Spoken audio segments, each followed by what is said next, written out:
Je suis rentrée à l'AFM Téléthon il y a plus de 30 ans maintenant. Je suis rentrée dans ce combat associatif parce qu'on m'a annoncé que mon fils unique était atteint d'une maladie rare, qu'elle était mortelle, qu'il était condamné et qu'il n'y avait aucune solution thérapeutique. Je ne me suis pas résignée, je me suis vraiment mise en mode combat et puis quelques années plus tard, mon fils est parti, il est décédé de cette maladie rare. J'ai été élue présidente depuis quelques semaines et je suis restée dedans, dans ce combat associatif.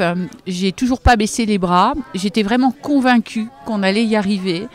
Convaincue parce qu'il y avait des premières victoires à l'époque qui avaient été annoncées avec les premiers succès sur les bébés bulles.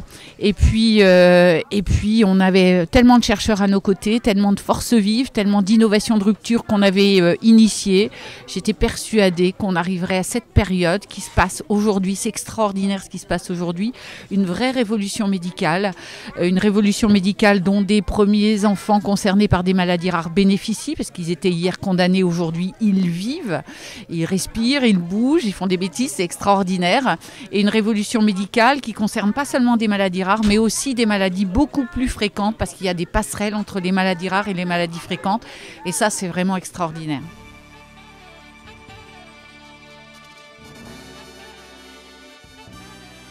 Et je suis devenue après ce combat associatif, après cette immersion évidemment auprès des malades et des familles. Et j'ai été en effet élue il y a 18 ans à la présidence de notre association. Quelques semaines après, mon fils partait. Mais je suis restée engagée dans ce combat et mobilisée plus que jamais aux côtés de toutes les forces vives qui incarnent le Téléthon, que ce soit les bénévoles, que ce soit aussi les professionnels, les chercheurs, et tous mobilisés, motivés vers un seul objectif, trouver des solutions thérapeutiques pour des maladies qui tuent. Alors cette année, c'est mettre en avant. Alors il y a tellement de choses extraordinaires. C'est pas seulement cette année parce qu'en fait la recherche ça prend du temps. Le développement de candidats médicaments et le fait que oui ou non ça va devenir un vrai médicament, ça se fait pas juste du jour au lendemain. Donc depuis, je dirais ces toutes dernières années, ces 3, 4, 5 dernières années, on a vraiment des grandes victoires thérapeutiques.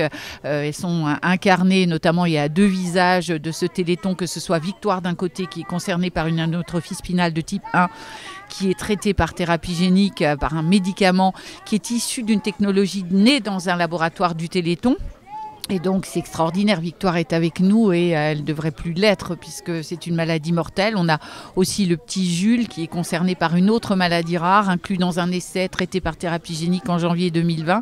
Et là aussi Jules qui va bien, je l'appelle mon petit rayon de soleil parce que toutes les semaines Anaïs nous envoie des photos, des vidéos, sa maman qui nous permet de voir qu'il renaît à la vie régulièrement, qu'il fait des mouvements qu'il ne faisait pas ou qu'il n'a jamais fait ou qu'il ne faisait plus. Donc c'est assez extraordinaire ce qu'on est en train de vivre.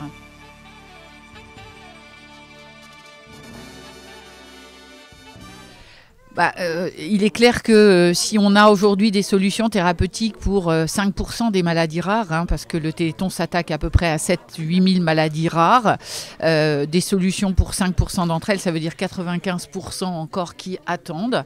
Et notre vocation, c'est de ne laisser personne au bord du chemin. Donc on a vraiment besoin d'une mobilisation plus forte encore au prochain Téléthon que le précédent.